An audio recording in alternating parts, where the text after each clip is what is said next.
नमस्कार दोस्तों। यह कहानी तन्हाई खुशियाँ अपनों से की दूसरा चैप्टर है। अगर आप लोगों को कहानी पसंद आ रही हो तो प्लीज़ हमारे चैनल को ज़्यादा से ज़्यादा सब्सक्राइब करें और कमेंट में भी बताएं कहानी कैसी लग रही है। खाना खाने के बाद संजना अपने रूम में फ़ोन चला रही थी। तभी उसको समीर का गिफ्ट याद आया तो उसने अपने शॉपर से वो गिफ्ट निकाल लिया। उसका दिल धड़क रहा था, ये सोच कर कि समीर ने उसको क्या दिया होगा। ये उसका पहला गिफ्ट था जो समीर ने दिया था, वरना उसकी फ्रेंड्स ही उसको गिफ्ट देती थी। लड़कों से तो उसने पहले ही कोई वास्ता नहीं रखा था, तो उसको लड़कों की चॉइस का पता भी नहीं था। उसने वो गिफ्ट खोल कर देखा तो उसमें एक सुंदर सी कृष्ण और राधा की मूर्ति थी। ये देखकर संजना के चेहरे पर मुस्कान आ गई। उसने अंदर झांक कर देखा तो उसके अंदर एक सुंदर सी बांसुरी भी थी। उसके ऊपर लगे मोर के पंख उसकी शोभा बढ़ा रहे थे। उसकी डिजाइन भी बहुत सुंदर थी जो हर किसी का मन मोह लेती। ये देखकर संजना बेहद खुश हो चुकी थी। उसने ध्यान से देखा बांसुरी के अंदर एक छोटी सी चिट थी। ये देखकर उसका दिल जोरों से धड़कने लगा। उसने अपने धड़कते दिल से वो चिट खोली और पढ़ने लगी। आज आप बहुत सुंदर लग रही थी संजू। हाँ संजू, शादी के बाद मैं तुम्हें इसी नाम से बुलाऊंगा। आपको अच्छा लगा है तो ज़रूर बताना। गिफ्ट में आपको क्या दूं ये समझ नहीं आया, तो मेरी पसंद की दो चीज़ ले आया। कृष्ण और राधा की मूर्ति इसलिए दे रहा हूँ ताकि हमारा प्यार राधा और कृष्ण की तरह अमर रहे, और बांसुरी इसलिए ताकि हमारा रिश्ता भी बांसुरी की मीठी धुन की तरह मीठा बना रहे। अगर आपका मन हो तो फ़ोन कर लेना, मुझे बहुत खुशी होगी।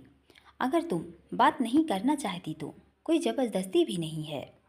ये पढ़कर संजना का दिल और ज़ोरों से धड़कने लगा। उसका चेहरा शर्म से लाल हो चुका था। समीर के कहे वॉइस उसके दिल को छू चुके थे। उसका दिल भी कर रहा था समीर से बात करने को। फिर उसने सोचा, क्या शादी से पहले ये सब ठीक रहेगा? फिर उसके दूसरे कोने से आवाज़ आई, हाँ तुम कर सकती हो, आखिर तुम उसकी वाइफ बनने वाली हो। रिश्ता तो पक्का हो गया है, कल सगाई भी हो जाएगी। इसी कश्मकश में आखिर उसने फ़ोन मिला ही दिया। धड़कते दिल के साथ उसके सांसें भी तेज हो रही थी। वहीं दूसरी तरफ मिश्रा निवास में समीर अभी अभी खाना खाकर लैपटॉप में अपना काम कर रहा था। तभी उसके साइड में रखा हुआ फ़ोन बजने लगा। उसके दिमाग में से ये बात बिल्कुल उतर गई थी।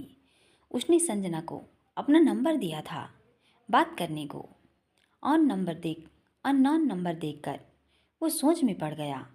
फिर उसने फ़ोन उठा ही लिया। उसने अपनी हल्की आवाज़ में कहा, हेलो। दूसरी तरफ संजना फ़ोन कर रही थी। तभी समीर की प्यार भरी और धीमी आवाज़ आई। ये सुनकर संजना की धड़कनें तेज बढ़ने लगी। वो गहरी गहरी सांस लेने लगी। समीर पूरी तरह अपने काम में डूबा हुआ था। जब उसको सामने से आवाज़ नहीं आई तो उसने एक बार फिर हेलो कहा। जब उसको तब भी आवाज़ नहीं आई तो वो हेलो हेलो बोलकर चुप हो गया। उसका पूरा ध्यान काम से हट गया। वो चुप हो गया। उसको संजना की गहरी गहरी सांस महसूस कर रहा था। वो भी कुछ हद तक समझ चुका था फ़ोन संजना का था। जब कई देर तक संजना ने कुछ नहीं कहा तो उसने धीरे से मुस्कुराते हुए कहा, लगता है आज से आपकी सांस को पहचानने की आदत डालनी पड़ेगी। क्या? कोई नहीं, शादी तक मैं ये भी सीख जाऊंगा। ये बोलकर वो मुस्कुरा दिया। संजना ने जैसे ही ये सुना उसकी आंखें बड़ी हो गई, गाल लाल हो गए थे।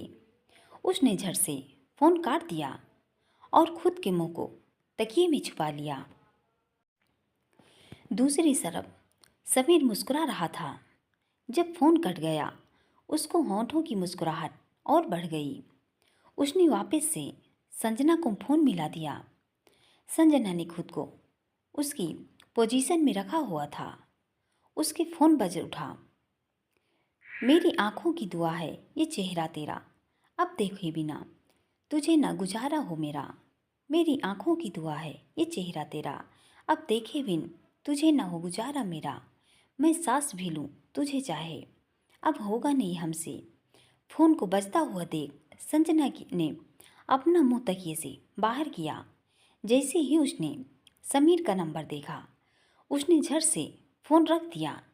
कि थोड़ा थोड़ा प्यार हुआ तुमसे, कि थोड़ा इकरार हुआ तुमसे, कि थोड़ा थोड़ा प्यार हुआ तुमसे, कि थोड़ा थोड़ा प्यार हुआ तुमसे, कि ज़्यादा भी होगा तुम ही से, कि थोड़ा थोड़ा प्यार हुआ तुमसे।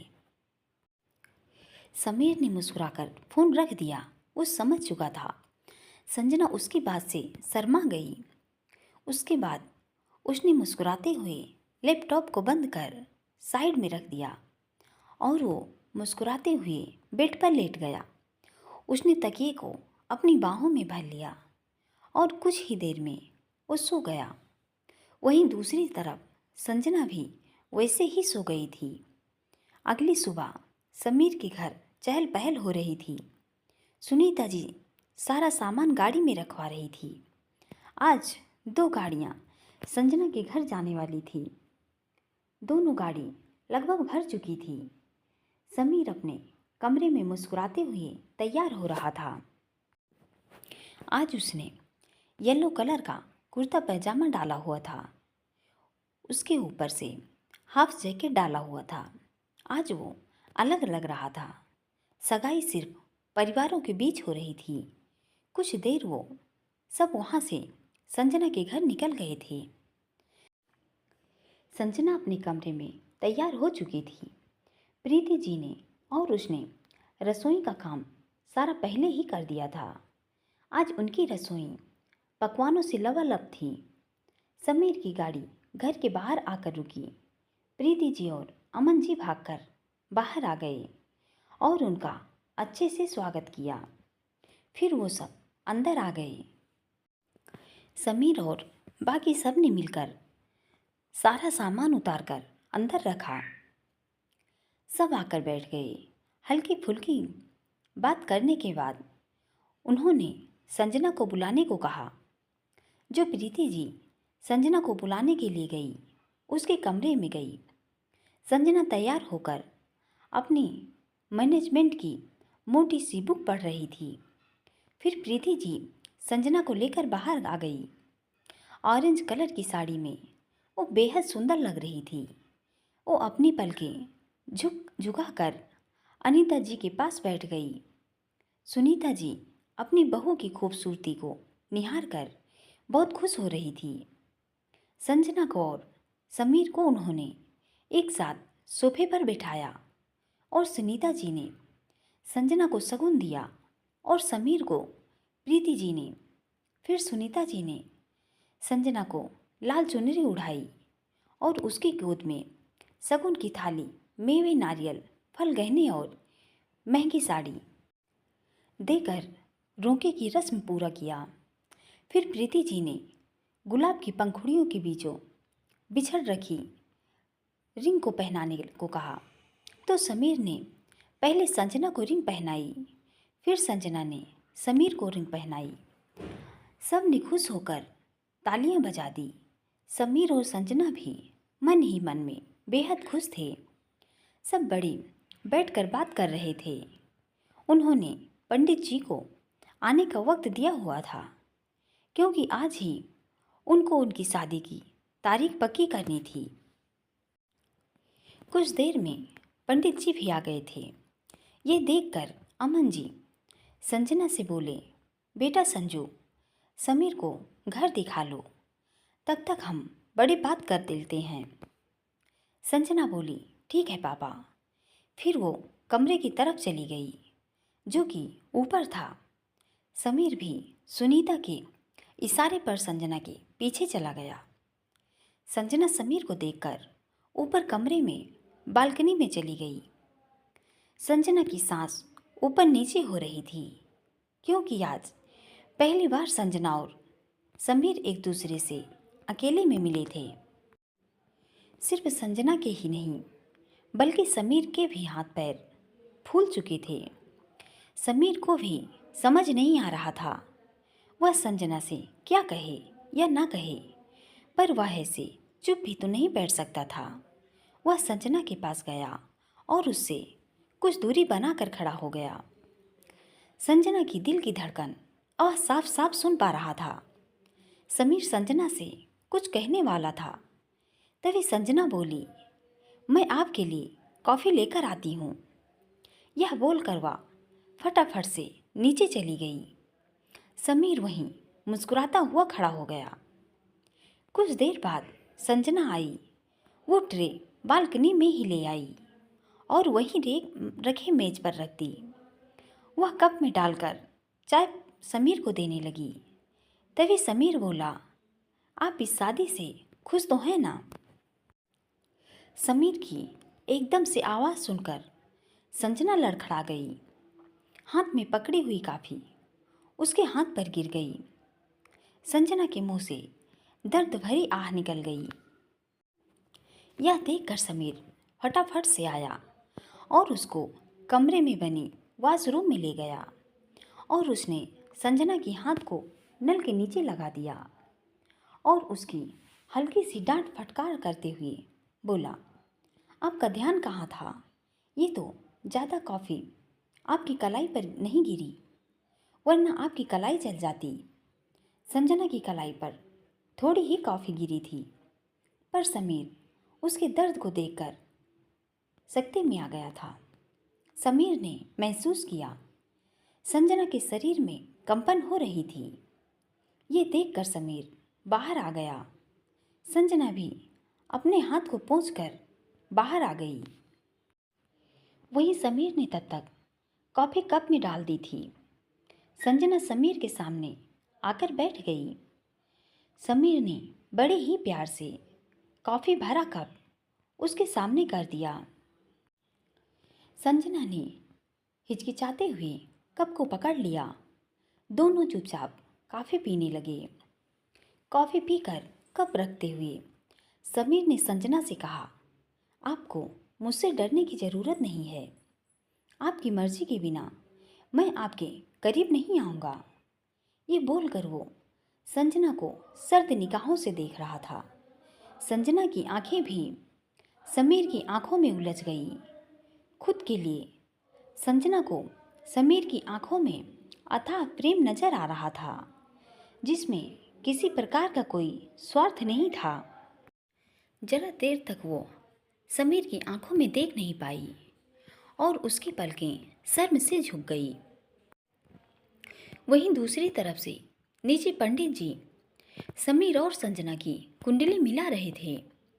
कुछ देर कुंडली की गणना करने के बाद पंडित जी बोले, ठीक 21 दिन बाद इन दोनों की शादी का अच्छा मुहूर्त है। अगर आप चाहते हैं तो आप इस तारीख में दोनों की शादी करा सकते हैं। इनकी कुंडली में अथाह प्रेम लिखा हुआ है, पर कारणवश कुछ सालों तक एक दूसरे से दूर रहेंगे, यह इनकी नियत में लिखा जा चुका है। इसका कोई उपाय नहीं है। अगर 21 दिन बाद इनकी शादी होती है तो शायद इस कारण का कोई उपाय मिल जाए। यह दोनों एक दूसरे के लिए ही बने हैं, पर जुदाई भी इन दोनों के हिस्से में आएगी। श्री कृष्ण जी की कृपा हो और यह बला टल जाए तो अच्छा होगा। यह बोलकर वह फिर से गणना करने लगे। वहीं प्रीति जी, सुनीता जी, राकेश जी और अमन जी यह सुनकर संकेत में आ गए। उनको समझ नहीं आ रहा था वह क्या बोलें। पंडित जी कुछ और गणना करने के बाद बोले, अगर ये शादी आज से 21 दिन बाद वाले मुहूर्त पर हो जाए तो शायद इस समस्या का निवारण हो सकता है। यह सुनकर सब लोग निश्चित हो गए कि शायद ये बला टल जाएगी। पर क्या जो सब सोचते हैं वो होता है। पंडित जी अपने दान दक्षिणा लेने के बाद चले गए। पंडित जी की बात सुनकर भले ही वो निश्चिंत हो रह गए थे, पर डर भी उनके मन में था, कहीं ये बात सच न हो जाए। सुनीता जी बोली, बहन जी अब तो शादी की तैयारी कर लीजिए, बहुत ही कम दिन हैं, 20 दिन है हमारे पास, और आज का दिन तो लगभग गया ही। प्रीति जी बोली, हाँ जी, हाँ बहन जी, हम आज से ही कुछ न कुछ तैयारी कर लेंगे। अमन जी बोले, भाई साहब शादी में जो आप दहेज लेंगे उसकी लिस्ट तैयार करके दे देते तो अच्छा होता। ये सुनकर राकेश जी ने सुनीता जी की ओर देखा, जो उनकी तरफ मुस्कुराते हुए देख रही थी। उन दोनों में कोई आपस में बात हुई तो राकेश जी अपने सोफे से उठकर अमन जी के पास आकर बैठ गए और उनके हाथों में हाथ लेकर बोले, भाई साहब हम तो हीरा मोती सोना चांदी आपके घर की खुशियाँ बाकी सब कुछ लेकर जा सक रहे हैं, तो वह बहुत है हमारे लिए। हमारे घर पर धन बहुत है, बस खुशियों की कमी थी और वह पूरी हो रही है, तो हमें बाकी किसी चीज़ की भी ज़रूरत नहीं है। ये सुनकर प्रीति जी और अमन जी के चेहरे की मुस्कान खिल गई। उन्होंने सपने में भी नहीं सोचा था वह सिर्फ अपनी बच्ची को विदा करेंगे, बाकी कुछ नहीं लेंगे। अमन जी बोले, भाई साहब मेरी इकलौती बेटी है, इसलिए मैं कुछ ना कुछ तो उसको दूंगा ही। वैसे भी सब कुछ मेरा उसका ही तो है, पर मैं अपनी खुशी अपने मन की उसकी शादी में पूरी कर लेने वाला हूँ। प्लीज़ उसके लिए आप मुझे कभी मना मत करना, क्योंकि एक पिता के लिए यह मौका खुशी का और गम दोनों का होता है। मैंने और प्रीति जी ने अपनी बेटी के लिए बहुत सी चीज़ें हैं जो रख रखी है और हम वो उसको देना चाहते हैं और आपको सहर्ष स्वीकार करना होगा। राकेश जी अमन जी की बात सुनकर बोले, भाई साहब यह तो आपकी बेटी भी है और अब समीर भी आपका बेटा है, आप उनको जो चाहें वह दे सकते हैं, हम उसके लिए कभी नहीं रोकेंगे। पर जो चीज़ें आप देंगे उस पर सिर्फ संजना का ही अधिकार होगा। हम उसको किसी प्रकार का दहेज लेने पर बंदिश नहीं डालेंगे, क्योंकि हम अपने परिवार में सिर्फ खुशियाँ चाहते हैं और अगर हमारे परिवार में खुशियाँ आ रही हैं तो हम उसको सहर्ष स्वीकार कर लेंगे और जो चीज़ें आप देंगे उसके लिए मना भी नहीं करेंगे, क्योंकि उसमें ही आपकी खुशी है। और जब आप खुश होंगे तो संजना अपने आप खुश हो जाएगी और हमारे लिए यही सबसे बड़ी दौलत है। फिर यह बोलकर उन्होंने सुनीता जी की तरफ देखा और बोले, क्यों सुनीता जी, मैं ठीक कह रहा हूँ ना? सुनीता जी हंसते हुए बोली, आप तो हमेशा सही ही कहते हैं, पर आज आपने दिल जीतने वाली बात कह दी। ये बात सुनकर चारों खुल के मुस्कुरा उठे। अमन जी ने कभी कल्पना भी नहीं की थी संजना के लिए इतना प्यार करने वाला और घुलने मिलने वाला परिवार मिलेगा। संजना की किस्मत खुल गई है, जो शायद कृष्ण जी खुद आए हैं। वही संजना और समीर चुपचाप बैठे हुए एक दूसरे की खामोशी को सुन रहे थे। तभी समीर बोला, संजू आप आगे जॉब करना चाहती हैं या घर पर ही रहना चाहती हैं? ये सुनते ही शायद संजना थोड़ी हाइपर हो गई और थोड़ी उलझे हुए और गुस्से वाले लहजे में बोली, क्यों आप चाहते हैं मैं घर पर ही काम करूं? मैंने एमबीए इसलिए नहीं की कि मैं बस नौकर की तरह काम करे जाऊं। आप सब लड़के सोचते हैं लड़कियां शायद जॉब नहीं कर सकती, पर ये आपकी गलत फहमी है। मुझे पहले ही पता था आप सब मुझे जॉब नहीं करने देंगे, पर मुझे इससे कोई शिकायत नहीं है, क्योंकि शायद मेरी किस्मत में यही लिखा है। पापा ने भी मुझे झूठ कहा या फिर आपने झूठ कहा है जॉब और मेरी आगे की पढ़ाई को लेकर। समीर संजना की बात सुनकर हक्का बक्का रह गया। उसने तो नॉर्मल उससे पूछा ही था वो आगे क्या करना चाहती है। समीर बोला, आई एम सॉरी संजू, मुझे पता नहीं था आप इतना हाइपर हो जाओगी। मैं बस पूछना चाहता था। अगर आप ये कहती आप घर पर रहना चाहती हैं तो मैं आपको फोर्स करता आगे बढ़ने के लिए, पर आप खुद ही आगे बढ़ना चाहती हैं तो मुझे इससे खुशी ही होगी।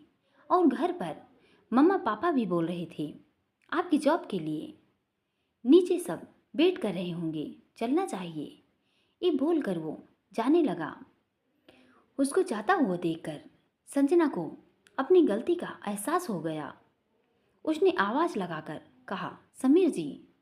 आगे भागकर उसने समीर का हाथ पकड़ लिया। समीर के कदम वहीं रुक गए। संजना सिर झुकाकर बोली, आई एम सॉरी समीर जी, वो मैं आपको गलत नहीं समझना चाहती थी, पर पता नहीं कैसे बोल गई। घर के पिछले दिनों कुछ ऐसा हो रहा था जिससे ये सब बोल गई मैं। समीर पीछे मुड़ा और उसको देखते हुए बोला, मुझे खुशी है संजू, आपने अपने दिल की भड़ास निकाल ली। मैं यही चाहता था। मैं नाराज़ नहीं हूँ, चलो नीचे चलते हैं। ये बोलकर उसने संजना का हाथ कसकर थाम लिया। समीर और संजना की शादी की डेट 21 दिन बाद फिक्स करके समीर के परिवार वाले अपने घर चले गए थे। समीर की कई बातें और उसका स्वभाव संजना को खूब भा गया था। दोनों हर रोज़ बात कर लेते थे। दोनों ही अपनी शादी का बेसब्री से इंतजार कर रहे थे। दोनों एक दूसरे के नज़दीक आ रहे थे।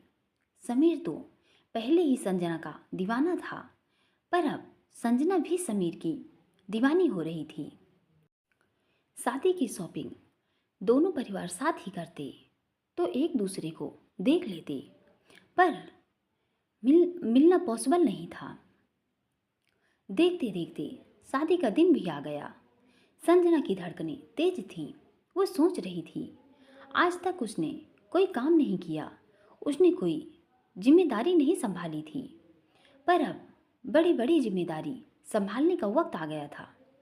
सारी रस्में करने के बाद आज संजना और समीर की शादी थी। मिश्रा हाउस में बारात निकलने की तैयारी हो रही थी। तैयार होने के बाद समीर खुद को शीशे में निहार रहा था। उसने पिंक कलर की शेरवानी पहनी हुई थी। गले में राजवाड़ी पिंक और वाइट मोतियों की माला। आरती करने के बाद समीर के चाचा की लड़की ने समीर को पगड़ी पहनाकर बारात निकालने को कहा। ढोल नगाड़ों के साथ बारात संजना के घर की तरफ निकल गई थी। घर थोड़ा से ज़्यादा दूर था, कम से कम 1 घंटा जाने में लगता था। डीजे के गाने बार बार चेंज हो रहे थे। सब डांस करते हुए जा रहे थे। हंसते गाते नाचते हुए वो संजना के घर की गली में आ गए। संजना के रूम तक गाने की आवाज़ आ रही थी। सॉन्ग की आवाज़ सुनकर कमरे में तैयार बैठी संजना की धड़कनें तेज हो गई। उसने पिंक ब्राइडल लहंगा डाला हुआ था। उस पर ग्रीन कलर की ज्वेलरी बहुत सुंदर लग रही थी। मेहंदी के भरे हाथों में कलीरे, खुले बाल, पैरों में हैवी पायल। कुछ देर बारात वालों ने संजना के घर के आगे डांस किया। संजना के ताऊ ताई चाचा चाची सब उसकी किस्मत से जल रहे थे। संजना ने अपनी किसी फ्रेंड को अपनी शादी में नहीं बुलाया, क्योंकि वो अपनी शादी के बारे में उन्हें कुछ नहीं बताना चाहती थी। प्रीति जी, अमन जी और बाकी परिवार वालों ने समीर के परिवार वालों को अच्छे से खातिरदारी की। उन्होंने किसी प्रकार की कोई कमी नहीं छोड़ी थी। उसके बाद में प्रीति जी ने अपने घर की चौखट पर अपने जमाई राजा की आरती करके उसको अंदर आने को कहा। गाने अभी भी बज रहे थे।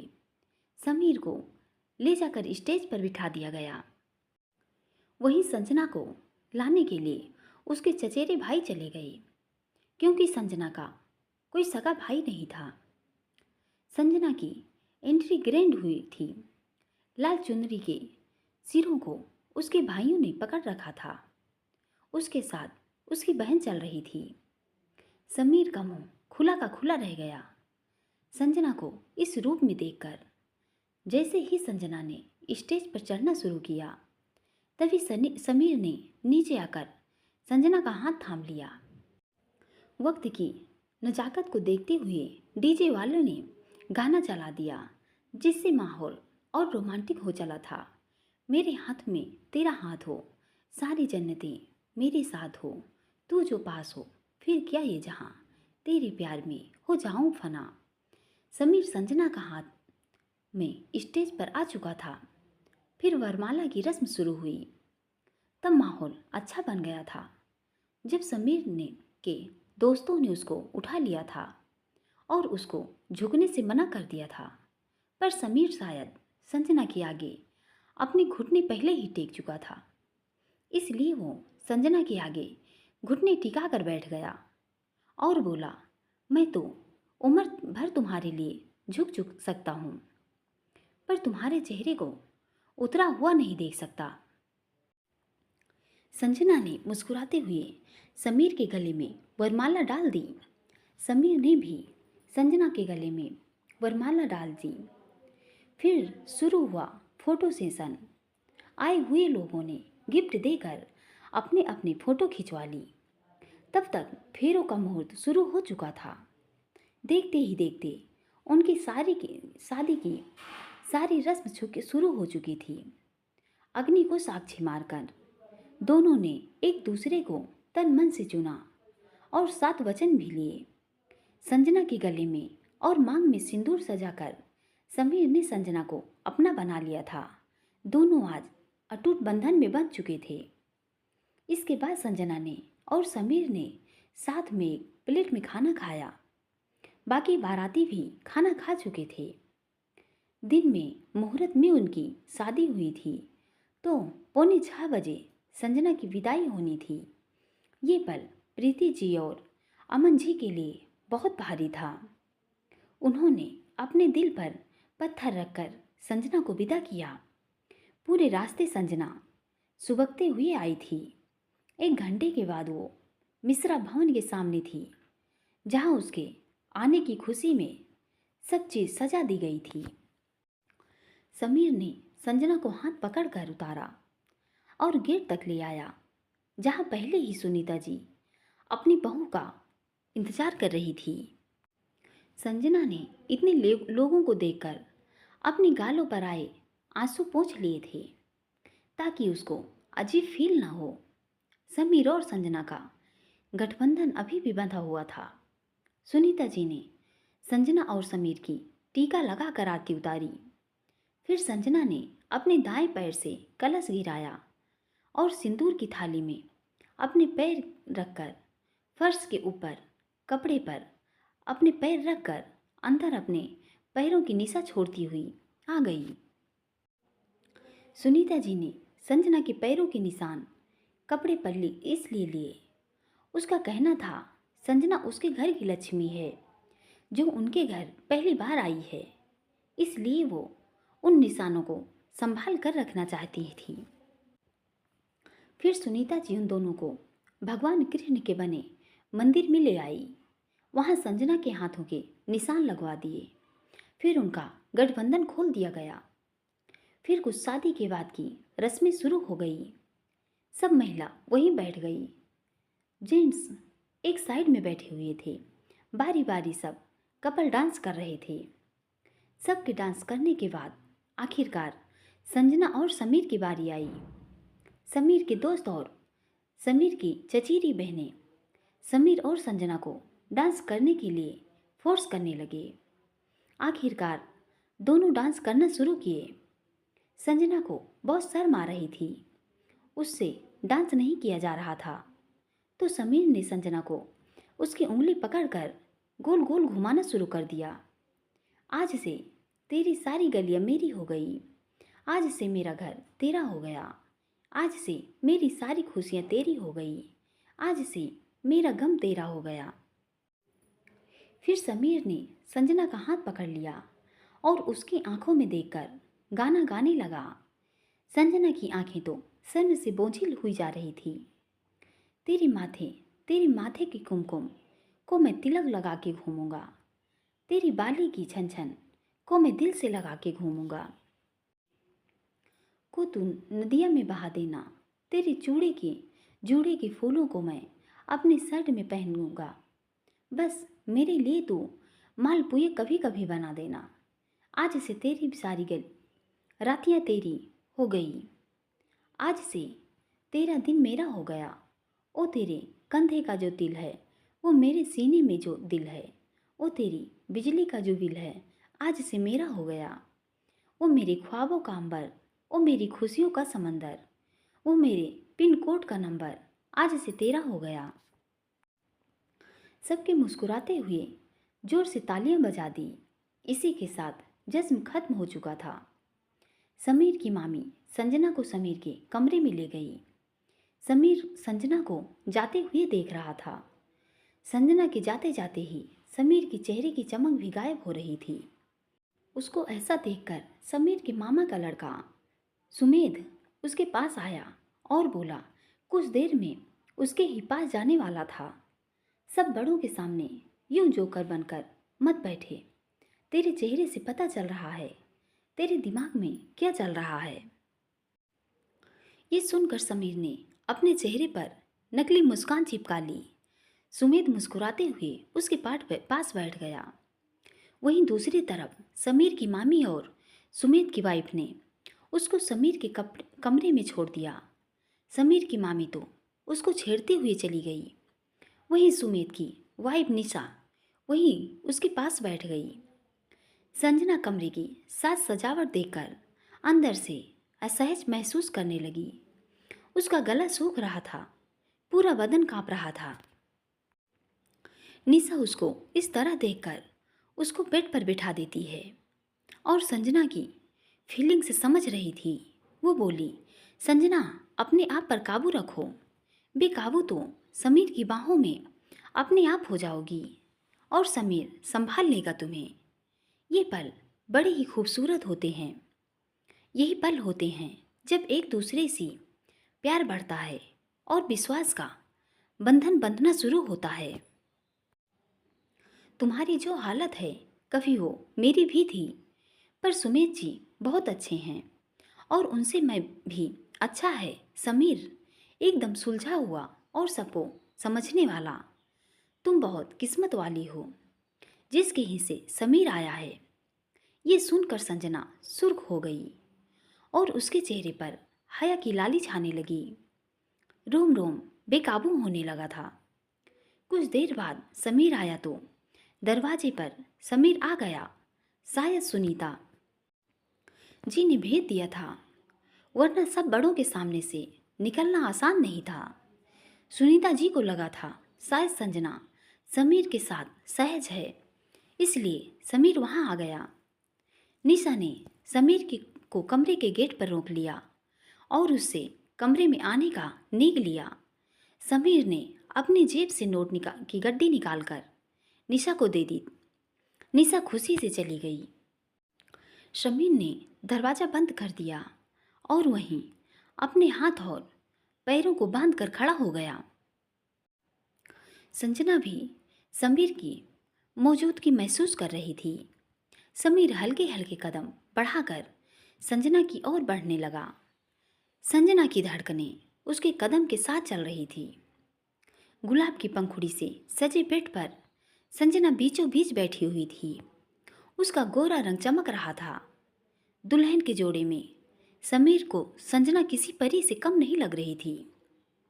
समीर संजना के करीब आकर बैठ गया। उसने अपने हाथ को मोड़कर अपने सिर के नीचे लगा लिया और अधलेटा संजना को अपनी आंखों में उतारने लगा।